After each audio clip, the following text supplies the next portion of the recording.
I'm Joyce Hornady. You might say accuracy is my business. I make bullets. You are listening to the Hornady Podcast. Thanks for joining us and enjoy the show.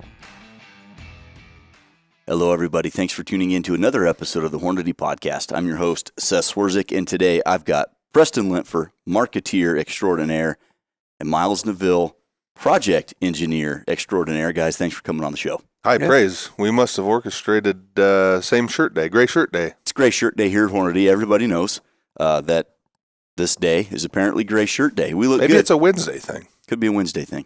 We're recording this on Wednesday, in case you're ever curious. Mm-hmm. Yep. It varies. Yeah, it's the day we wear a gray shirt. Yeah, of course. Practically a uniform at this point. Well, guys, I've got a good topic in mind. We were talking about this yesterday. It's like, well, let's get a podcast out about it. And we don't know exactly where it's going, but the idea is it's like a case of the wrong identity, if you will. Mistaken identity. It happens to everybody every now and then. And what I'm talking about and what we're going to really get into in this podcast is cartridges that were designed for the AR platform, but in a bolt gun make so much sense. Wake up the performance. I mean, it's just fantastic. Doesn't even make sense how much sense it makes. It's mind-boggling. Because it puts your mind in a bottle. Yeah. So, a case of mistaken identity where you've got these primary AR cartridges that are great in an AR, and we'll talk about their benefits in an AR because there's certainly benefit there as well. But when you put them in the bolt gun, it's like a hot rod. You start playing with gears, you can wake a hot rod up in a darn hurry with same motor, same transmission. You start changing gear ratios, things get rowdy.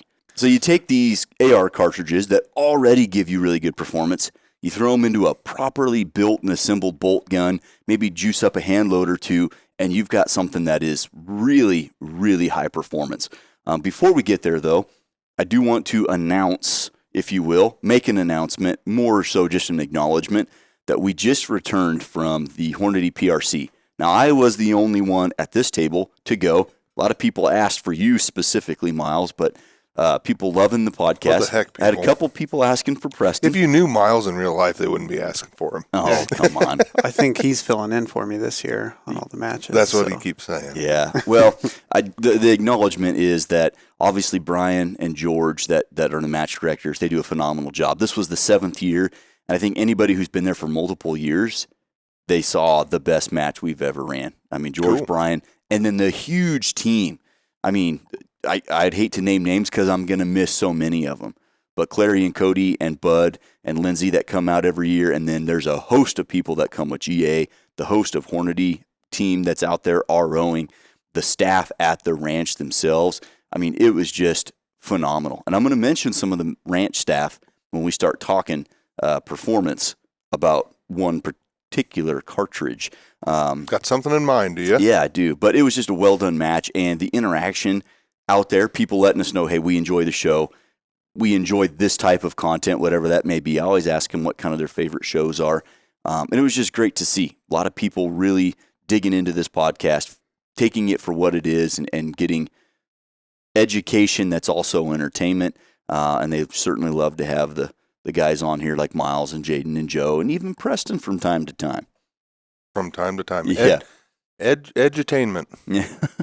I made up a new word there. All right. Intercation. Intercation. So here we go. We're talking about AR cartridges that, man, if you're not thinking about them in a bolt gun, you might want to reconsider. So there's a bunch of cartridges, and the ones that we're going to talk about, and we'll focus more on others.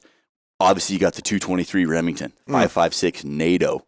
Ever heard of it? Yes. Yeah. Okay. Yep. So that's a good one. We're going to talk about the ARC family, the 22, the 6, and the 338. Now, we've done deep dives on the ARC cartridges. The 6mm ARC was episode 12 for us. Rewind the clocks. The 22 ARC was episode 96. And the most recent, the 338 ARC, was episode 150. So we're going to talk a lot about those. But you also got 6.5 Grendel. I'm sure there's a couple 224 Valkyrie shooters out there still. 7.62 by 39. There's some of those cartridges that are just really fit well into that AR platform. And that's what we're going to talk about. So, and I do want to mention, we brought an example, right? However, amongst the three of us, I think there could have been 7 actions and, including his barrels, 30 barrels that fit this podcast, I bet, between all of us. Yeah. Well, how many 6-arc barrels do you have chambered up for your bolt guns? 7 or 8. Yeah. So, and you don't even go to a match anymore. Come on. Real quick, we'll just briefly hit on what you're looking at, or what the viewers are looking at as this rifle sits here. This is just an example of what I'm talking about. So, we've got a Zermatt Origin. Wonderful action for friends down the road there in Bennett, Nebraska. Check them out. A Manners PRS 1T. Hawkins Hunter bottom metal, Leupold Mark V 3-18, MDT Skypod single pull, simply because it's got an Arca rail on it, and then a 22-inch Bartline Remvarm contour, chambered in none other than the 6mm arc with Thunder Beast Ultra 5. What you're looking at here is about a 13-pound, what I'd call a field rifle. I take this on prairie dog shoots. I'd take it into a deer blind if I wanted to, but this is my primary Coyote gun right here. Mm-hmm. And I've got a barrel for it in the 22 arc as well. So this is just an example of what we're talking about it. And I'd probably like to start down in the basement, the smallest of them all. Let's talk about the 223 Remington, because that is the AR cartridge. You think about it, everyone at this table has an AR in 223 or 5.56. And I think most everybody listening probably has an AR in 223 or 5.56. So as a gas gun cartridge, the performance is certainly good. A lot of people use it for coyotes, prairie dogs, personal defense, plinking, you name it. And with the 5.56 designation, generally that means you're going to get a 1 in 9, a 1 in 8, or even a 1 in 7 twist. But that isn't telling the whole story. That gets you good performance with, say, something like a 75 boat to hollow point. And you can shoot all the way down into the 50s. You know, our 53 grain VMAX is an excellent varmint load. But what are some of the limitations in that platform with that cartridge? The biggest one's magazine length. Inside the box mag, you're stuck to 2.260 generally is kind of the number. 2.250, 2.260, depending on whose magazines you're using. Mm-hmm. So the cool thing with a bolt action is the short action, the standard short action platform is set up for 2.8 to 2.95. Long. Yeah. So when you switch over to a 5.56, 223, or even, the arcs and everything, basically you're buying a separate magazine that has an internal block in it. But even at that, I think most of the 5.56 stuff is 2.5 inches. Yeah. I mean, that's stretching it out about as far as you can get a 223. But the magazine will hold the magazine is 2.35 to 2.5 inches. Oh, I think 2.55. Yeah, something like that. Right. So you get added length. Now, that just doesn't mean that you can push your bullets out further. That means you can shoot different bullets that have way longer ogives. I do want to caveat that. I have a 223 bolt action rifle. It's on a Howa, Bell & Carlson target stock. Just a great little fun gun. Training right? rifle, Heavy. Sure. varmint rifle. This is some data from it right here. I got accurate mags. Now, those come fairly short for some reason. 2.350 or something like that. But if you get your infinite axis mill out, or Dremel, you can take Comes just with your own gunsmith certificate. Yep. Yeah. Well, you print it off yourself. Yeah. But you can actually relieve a little bit of plastic, and then it's 2.55 or something like that. Okay. So not only do you get a little bit more length to push your bullets out, that means you can also shoot sleeker, lower drag bullets. And I think in the 223, the hidden gem when you're running a 223 in a bolt gun is the 75 grain ELD match.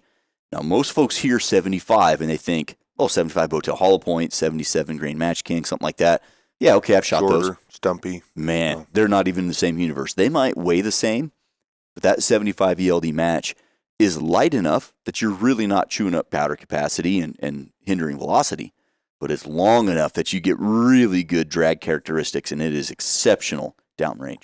Yeah. Now, let's say a caveat here, I guess, at least in the non-arc cartridges, 223 and 6-arc, when you're hand loading for a bolt action and you're changing your overall length greatly, like you're hand loading, right? So you're accepting responsibility for all this because there's really no data out there bolt gun specific that I'm aware of for 223. Well, even if there is, it'd be hard to standardize it because everybody's throat. You could order a reamer with different throat dimensions. Been I'm sure a plethora of different throat.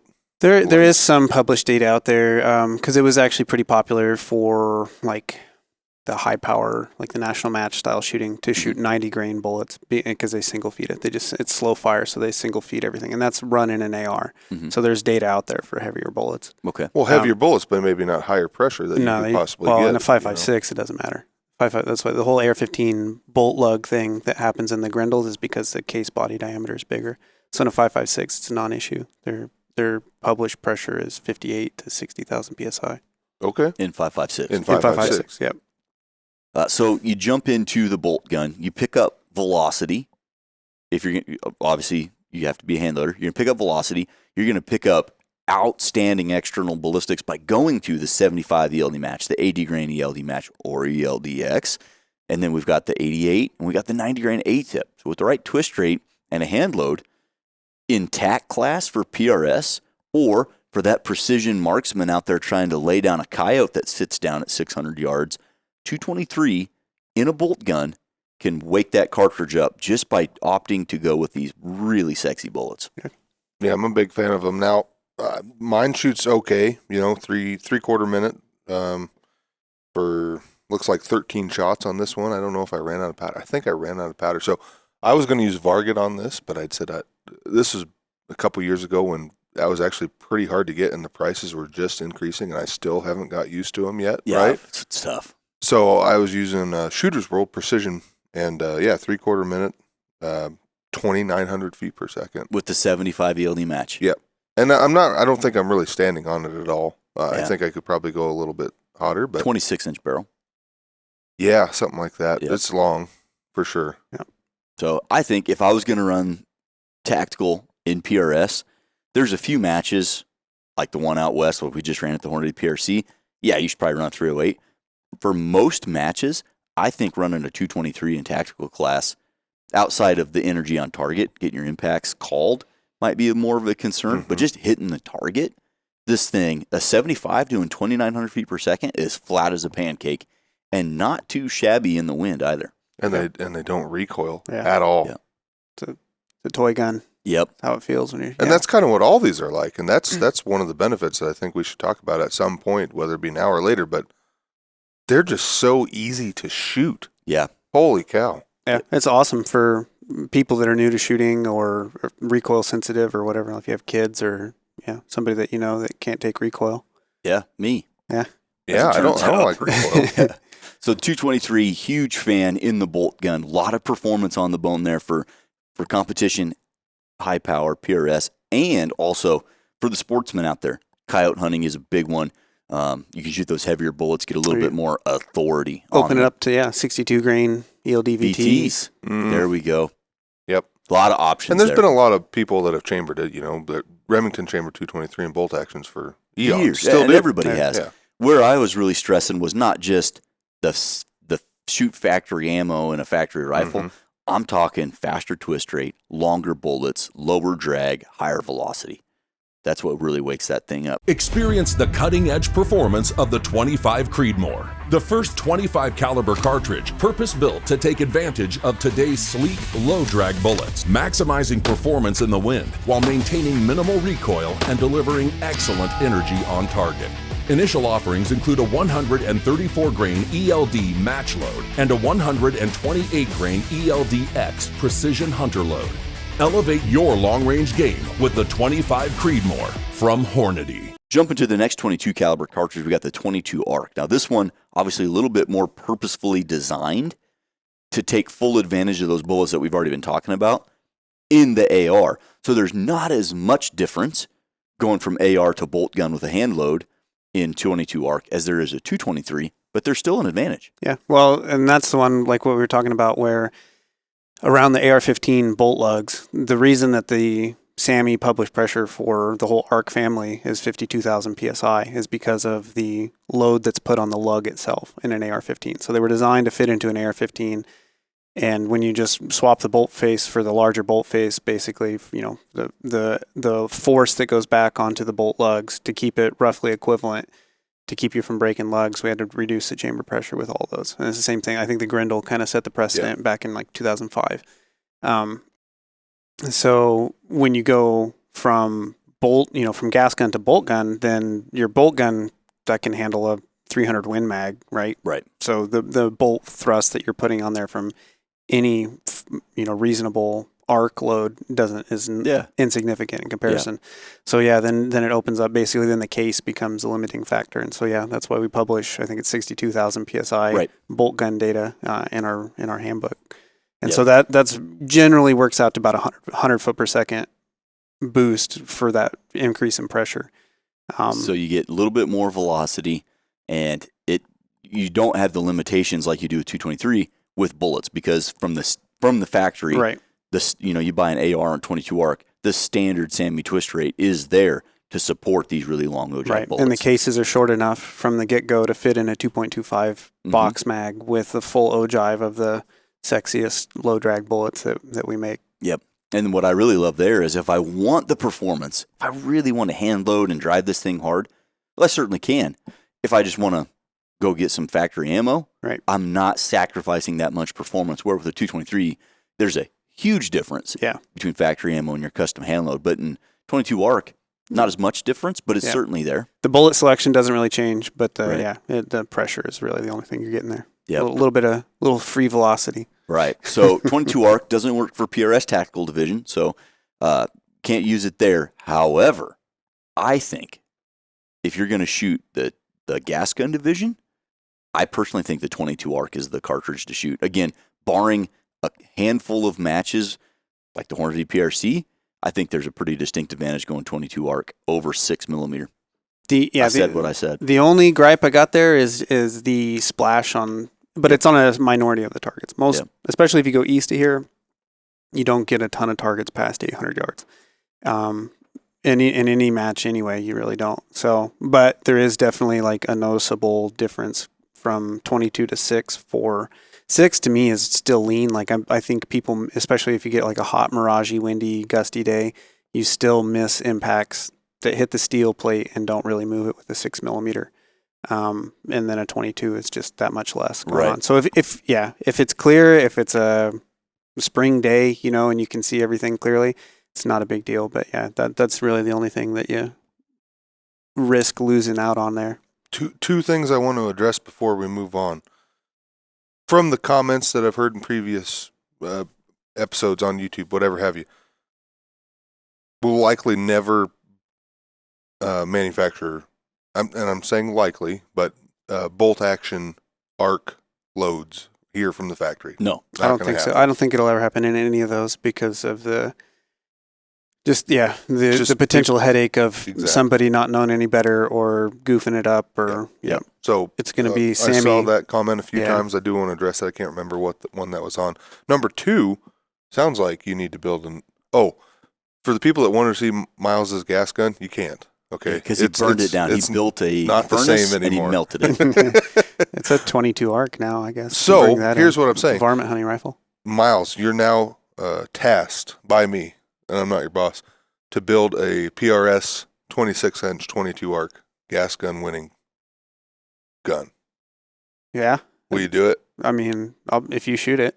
No, I don't want to shoot it. You do it. Well, going back to the bolt gun, one of the places that the 22 arc in a bolt gun thrives for me is coyotes and prairie dogs, just like the 6mm. Coyotes and prairie dogs, I go out and do that quite a few times a year, and I'm telling you what, the 62 grain factory load or the 62 grain hand load in a bolt gun, you just, oh my goodness sake, it's incredible having the ability, and not that you couldn't do this with the AR, but one of the things that makes me the happiest in life is the coyote that comes in and then bananas out and then sits down.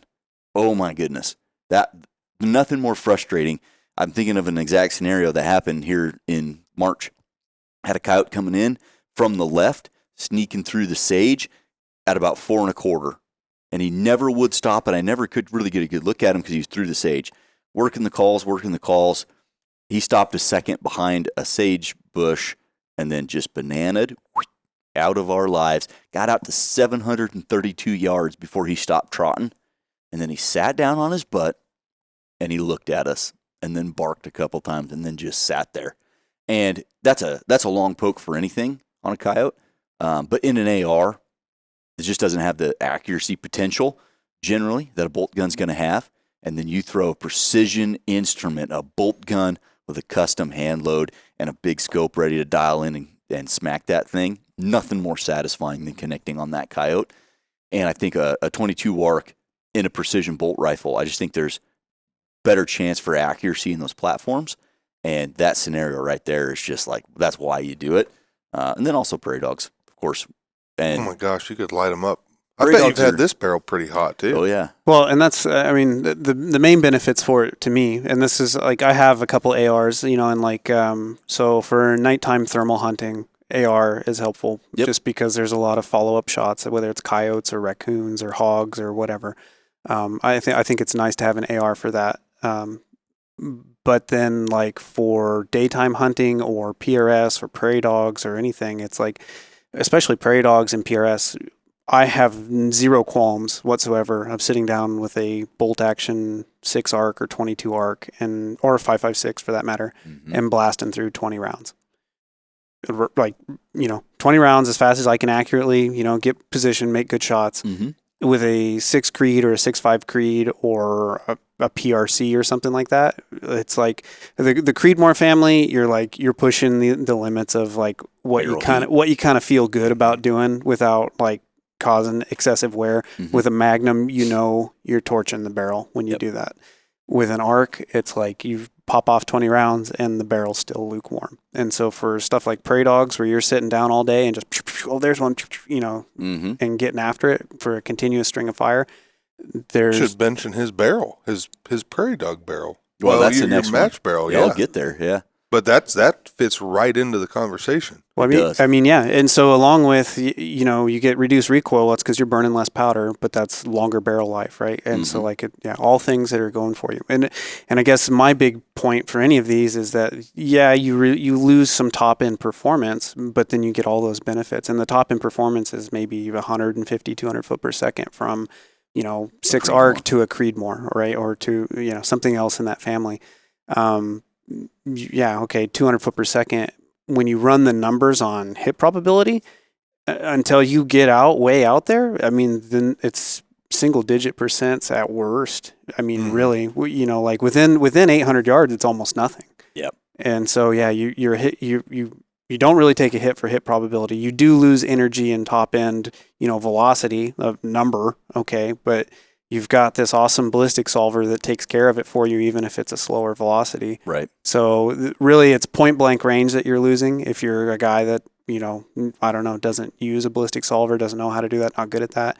Okay. Then maybe the horsepower is there for you. But otherwise, if you can solve for all the other issues, and then you increase barrel life, reduce recoil, and you can take longer strings and not hurt the gun. So it's win-win. Yeah. Now that you mentioned that, it's kind of a time saver in a way, if you really care, if you really boil it down to it. But think of all the times we've gone down to the lab and wanted to shoot a 20-shot group. I've done a lot of ARC 20-shot groups where I will shoot 10, load the magazine. What's that take, a minute? Yeah. And shoot another 10-shot group. With the Creedmoor family or PRC family, for sure, I'm definitely letting that thing cool down. The PRC, I'm taking 3 to 5 and then letting it cool. Exactly. So I feel bad about doing 10s with the PRC. I do too. Yeah. That is a time saver. So the 22 arc, awesome in a bolt gun. I personally have a 20-inch carbon fiber. It's proof research. Absolutely love that thing. And for coyote hunting, where anytime I try to do it on public land and you end up walking a lot more than you do on private property, that little light thing, throw it in there, shaves pounds off. The whole thing is super duper light. It's just an easy button. Throw on the suppressor, good to go.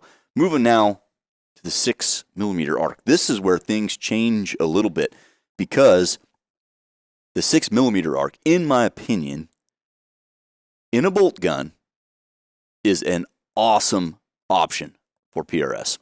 Yeah, and I think a few people are really starting to figure that out. Yeah, what I've seen. So one of the ranch employees out there for the Hornady PRC, his son Casey, we shot together last year, got to talking about 6mm arc. He jumped on board, and this year got the arc. And then there was another bolt gun guy at the PRC this year running arc, and I was running an arc as well. Of course. I really think when you put the 6mm arc into a bolt gun, the bullet weights in a gas gun don't necessarily make a lot of sense sometimes when you look at like 110 grain A-tip. But when you put it in a bolt gun, you've got some pressure you can play with. Now you can work that up a little bit higher. You end up with velocity that's on par with a BR or a dasher, but you've got the 6mm arc. You got factory ammo options that can still perform. I shot factory 108 ELD match ammo at the match this last week, and I certainly missed a lot of targets. That's because of me. And I can, long stories on why I missed a lot of those shots. And sometimes you just make a bad shot. There's a couple of those where you just, I broke the shot when I shouldn't have. My fault. But I was never undergun. I've never been undergun at a PRS match shooting the 6mm arc. And you throw in some hunting aspects of the 6mm arc, and I think you've got a bolt gun winner. Yeah. That's you talk about being undergun. I've had, I don't know how many years I've shot it now. Many? 4 or 5. Since Yeah. you retired. Yeah. But I mean, the whole time people look at it and they're like, "There's no way." I mean, I think I'm gonna stick to my 6 Creed. I'm gonna stick to my 6x47. I'm gonna stick to 6 GT. Keep that extra velocity. But it's like it's really not. By the time they download it, I don't know how many people run a 6 GT at 2850. Right. It's really not that. It's even less difference than what we were talking about. But we talked like a full house 6 arc to a full house 6 Creedmoor, right? And not very many people run Creedmoor anymore. Now it's like that's out of style. It's like that's too much. That's too fast, right? But anyway, you basically are getting factory 6.5 140 trajectory out of immensely less recoil. That's pretty much what it is. You have a low mid 600s G1 BC bullet at 2750 in a 6.5 140, and then you have a low 600s G1 BC bullet at 2750 in a 6 arc. That's what you just said. Yeah. Same numbers. Right. So, I mean, your trajectory wise, you're, right on top of each other. Yeah. And the 6s seem to be the winning answer. You're going to give up a little bit of wind performance over a 6.5. Over a heavy 6.5. Yeah. But over like a 140 6.5, like I said, they're tit for tat. It's almost the same thing. Yeah. And when you talk about recoil, you just got back from that match. My main man, Judd, edited in the video. That'll be out. Go check that out right now on YouTube if you haven't seen it. But he had some video of you shooting, and he said, I can't use it because it didn't recoil. He's trying to put it a shot on the beat, and it's like the gun didn't move. Yeah. That's true. So you get recoil, you get barrel life. There's no better time to stock your reloading bench and light up your range. With Hornady Get Loaded Plus. New this year, free bullets or free cases when you buy these select Hornady reloading tools. Plus, receive the free hit target impact indicator. Hornady Get Loaded Plus. Free bullets, free cases, free hit target impact indicator. Get loaded and light it up with Hornady Get Loaded Plus. Limitations apply. Visit Hornady.com/getloaded2025 for further details. And we're going to talk barrel life. Preston, you brought it up. So when we first came out with the ARC, Miles was probably the first one to go like, oh, we could use this for PRS. As a joke. Somebody dared me to do it. Well, and I did it as a joke. I was like, all right, here's what whatever. happened. Proof sent us over a competition contour steel barrel. So our law enforcement guy, it came to his attention for whatever reason. I'm not sure who actually ordered it, if anybody ordered it. So he shot it a little bit too big for what he was doing, gave it to me. I shot it a little bit. I wasn't shooting a lot of PRS, just had our second kid, building a house. It was just, we were busy. Miles took that barrel and went straight to pounding on it. I mean, put 3,500 rounds on it and shot matches like crazy with that original Proof Research 6mm arc barrel. And making podium finishes with it. That happened. Shooting 110 A-tips. Yeah. Well, and so 6 arc is one. I haven't looked at the 22 arc. All I run is factory with that one because I have an AR for nighttime shooting, and I can't shoot good enough with a thermal to make it worth my time to reload for it. But 6 arc for sure. I know there's a little bit of freebore room for you to seat a little bit longer, especially with the really low drag, like heavy bullets. Yep. So 110s, you can seat those out to 2.35, I think somewhere around 2.37, 3.8, you hit the lands. So you can even seat further than you would for what you can seat in a magazine, and that buys you a little bit more powder capacity. Plus, you do, the bolt gun book data. Mm-hmm. But yeah, there's definitely a performance increase there running that in a bolt action. And Right. But like I said, it gets you right where everybody else is. You can run 2740 to 2800 in some barrels. Like if you run a 28-inch barrel, Yeah. so you're right in there with all the dashers. And maybe everybody you else. mentioned that's super temperature insensitive powder. That's Varget. Yeah. So That's- there's 150 or 200 feet per second on the bone if you want to use a spherical powder like Right. Lever Evolution, Yeah, for example. and so that was like I had people telling me that I was, completely wrong. There's no way it'll do that, but there are some ball powders out there that with a long barrel you can knock on the door of the low 2,900 foot per second range with a 108 or 103 Mhm. bullet in a 6 arc with a long bolt gun barrel with bolt gun pressures. Yep. It's magical. So you took that barrel, you put a few thousand rounds on it. You retired that barrel out of I don't know. I'm scared, Yeah, basically. I Got don't- scared. The first couple that I replaced at 3,500 to 4,000, 4,500 rounds. Because I was like, well, I'd hate for this to let go on me at a match. So this is a lot of rounds on a match barrel. I think I'm done with it. But I think maybe the barrel after that, I had a Bart line that was a straight contour. I shot 4,500 rounds through it, one direction, and then lopped off the chamber, crowned and muzzle threaded it, and then chambered the other end and shot a couple thousand rounds through it the other way because it was all fresh rifling out on the muzzle end. And got, I don't know, 6, 7, 8,000 rounds through it. So you gave That's me that remarkable. original proof barrel after you retired it, and then I put a similar round count on there as you have. So I have this barrel that has lived its life hard and fast. I mean, you were running full house 60, 62,000 pound loads through there, as was I. It shot some factory here and there. So now I've got this match barrel that's got somewhere between 5,000 and 6,000 rounds on it. And for this Hornady PRC, I have a new barrel on a new action. I have a trigger, and I was going to get this thing put together. And we needed a rifle assembled in a darn hurry to use for a video. So I just gave my trigger to Matt Ritchie, who put that gun together. So I was short a trigger. Okay, so I'll just shoot my old barrel. I have the gun together, no problem. So Preston brought in some factory blim ammo that he had, enough for me to shoot the match, and it shoots 1.8 inches at 200 for 20 shots. So, Still. And that barrel's been so hot that it's hard to touch. You could fry bacon on and it. that takes a lot to do with an arc. So I would use It it takes a for lot. Yeah. media events. I'd host these prairie dog shoots for outdoor media, and I'd bring my PRS gun along. Just most of these outdoor journalists and such never shot PRS or unfamiliar with it. So I bring my PRS gun out for them to shoot prairie dogs. And you know how fun it is when you got a 12-round mag and you're burning it down and you're hitting everything you can see. Gun doesn't move. You watch the bullet. Oh, Yeah. my goodness. So that barrel, there have been times where it's been like not cherry red, but darn close. And so to have the ability to go, I'll just shoot that barrel, fill it full of wipeout, patch it out, foul it back in, and then it performs and shoots really well, not just at 100 or 200 yards, but at 700, 800 yards.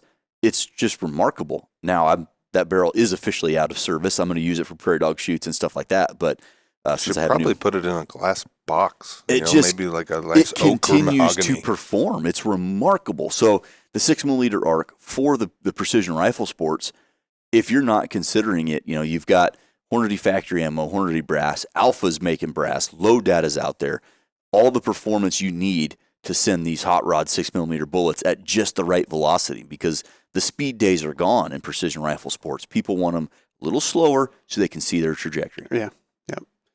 Yeah, I think at this point now we've got enough feedback from different areas, different people that we know, that I think 5,000 rounds is a pretty safe bet on a 6-arc match barrel, and I've heard as high as 7,000 to 8,000. Yep. I like it. So let's not go ahead, Preston. Well, I wanted to mention too, and maybe we should have touched this at the beginning, but we're all running custom actions with a PPC or ARC bolt face, and then that you might be wondering, like this one specifically, that's a 5-rounder that you put together, but I'm running the MDT 12-round. Polymers. No, originally it was a dasher mag, and that worked great. It fed great for me. But then they did a little update. Was able to get a new backer block and follower and put that in, and it still runs great. I've never had a misfeed. Yeah. If you're set up for dasher and you want to give it a go, it's just a bolt face change really, because the dasher mags work, the ARC mags, the MDT makes those, and I'm sure several others. There's kits and stuff all over out there now. Yep. And this mag here, 5-rounder. This is just my coyote hunting rig. So I'm not sure who made that. I can't remember, but 3D printed, fits right in a AICS 5-round. Bob's your uncle. Yeah, I Easy think peasy. Primal Right sells those. Could be. Real quick, talking about the performance enhancements that you get for precision rifle sports. Obviously, we talked a lot about varmint hunting, coyote hunting. Let's not gloss over medium game, because now with the 6mm arc and a 24 caliber bullet, you're at a very well accepted bullet diameter for deer, antelope, black bear, stuff like that. And with the hunting bullets available in 6mm, you can drive a 6mm in a bolt gun for hunting to give you 243 Winchester performance. I think about obviously we have a 103 ELDX. We also got a 90 grain ELDX and a 90 grain CX. So like Miles, for example, you were unsuccessful on the hunt, but you took a 6 arc for black bear. Yeah. And I think, obviously you're not skirting the edge, but you're kind of like dipping into the lower envelope of like what you should be big game hunting with, I guess. So you have to be a little more picky choosy with your shots. Sure. But the cartridge is definitely capable. If you limit the distance, distance and your shot opportunity, obviously don't try to plug a 6mm, 6 arc lengthwise at a quartering away shot through the animal. Okay. But yeah, if you get a good broadside shot inside of 200 yards or maybe even a little further, you're not leaving anything, I would say definitely further. Yeah, there's nothing sketchy about that. Think of the number of critters that a 243 is taking over the years. Yeah, for sure. And stuff like whitetail and antelope, I think. Oh, yeah. But I'm thinking more like muleys, big muleys and black bears. You might want to limit it a little bit. But shot placement's king there anyway. Always is. But that 90 grain CX with a hand load, my goodness, you can drive that thing pretty darn hard. And we know those monolithic bullets for a terminal performance side. That's why monolithic bullets exist. People think like, you got copper and monolithic bullets for legality reasons. The reason Barnes came out with the original Barnes bullet was for terminal performance. The same thing with our GMX. Monolithic bullets have a different terminal performance set of characteristics that in a lot of instances are desirable. Mm-hmm. And that's why those bullets exist. And the 90 grain CX driven out of a 6 arc with a hand load, that's bad medicine for almost anything you want to hunt in North America. Obviously, big game, elk, and certainly not dangerous game, but for deer and antelope, which is the primary species hunted in America, that stuff is the stuff. And I think I had at that time, it was an 18-inch barrel that I had on a little CZ 527. And we had done, I get to cheat because of where I work, but we had done a little bit of ballistics gel testing, and it was right around 300 yards was kind of the limit where the terminal performance kind of really, it started, I don't know, you see this with any monolithic expanding bullet, but they'll start to like expand, but not really do much. It's like, oh, that's cute. Yeah. It's maybe caliber diameter expansion. So a little bit past 300 is about where that started happening. So awesome. But yeah, for sure, if you're mindful of it and you take a good shot and, limit your shots, obviously it's a 6 arc is not going to perform the same as a 300 Win Mag. Yeah. You're not going to get away with as much. But if you're smart about how you use it, it's definitely capable. Well, and I would say maybe need to be smart west of the Mississippi, right? Yeah. East of the Mississippi. Yeah, where your shot opportunities are anyhow. 40, 20, 11 to 80 yards. Then well, even, there's ag fields out there, so they can stretch out for a couple hundred yards, but generally it's not more than 300. Yeah. The Hornady Rapid Safe Keypad Vault offers quick, dependable access to your firearm while providing security from unauthorized users. The Rapid Safe Keypad Vault is constructed of a heavy-duty 14-gauge steel housing and thick steel lid for tamper-proof security. The included RFID watch band tag and RFID decal can be selectively programmed to open this safe and any other Rapid Safe you own. The Rapid Safe Keypad Vault from Hornady Security. I will also mention, important to note, we're talking custom rifle, precision rifle, that kind of stuff. You can buy factory bolt guns chambered in the ARC family. Mm-hmm. You know, Ruger American. Howa, Ruger, Savages in there. Obviously, you got the really high-end guys like Proof Research and stuff like that. But on-the-shelf rifles, you know, I've got a Howa, I forget the exact model, but it's like their ultralight, carbon fiber barrel, carbon fiber stock. Thing weighs 4.5 pounds. Yeah, you put your 10-year-old on there with a little suppressor, it's fantastic. Yeah. That's really another point too with these smaller cartridges. The powder volume that you're burning is smaller, so smaller suppressors like your Ultra 5, right? Mm-hmm. It sounds good with a 6 arc, whereas with some of the bigger stuff, you know, 308 or a 6.5 Creedmoor, it can get a little barky. Right. All right, guys. So talked about the 22s. One thing we didn't mention was the 224 Valkyrie. It's very similar to the 22 arc, although that one's kind of fallen out of the limelight. Jumping though to the big stuff. 338 arc. Do not sleep on the 338 in a bolt gun. In my opinion, it's actually funner in a bolt gun. More fun. I could attest to that. It's pretty dead quiet. Yeah, it's movie quiet. A 338 arc with subs in a bolt gun with a can? Are you kidding me? Yeah, we had an event here recently that we hosted, and I have a rifle that I built, and it's permanently attached 9.5-inch suppressor on an 8.5-inch barrel, so the overall length comes out a little over 16 inches. But I have only ever heard it from the shooter's position, and it's quiet, you know. But then you're shooting, yeah, at the event, we had everybody else shooting, and I was anywhere from 5 to 30 yards away from it when it went off, and it caught my attention every time because it's like, did something come out of the barrel? Yeah, do I need to go clear a squib? Yeah, is that broken? But that's just how quiet it was. Yep. And I really think in the world of 338 arc, obviously it's a super fun cartridge to shoot in any capacity. But where a 338 arc in a bolt gun for me really shines is youth shooter, adult shooter, doesn't matter. But in a controlled, I'm sitting here in my deer stand, I'm in this box blind, I'm waiting at the feeder for a pig to come, something like that, where you're static and there's going to be one target at a very modest distance. That to me is where it thrives. You can get set up, get comfortable, and then put that bullet where it needs to go. Obviously, you have to have an expanding bullet for hunting, so that sub X gives you the terminal performance, the penetration, the expansion, the energy transfer, etc. But my goodness, it knocks animals over. I was blown away. I used it recently on a pig hunt. I say recently, it was actually February.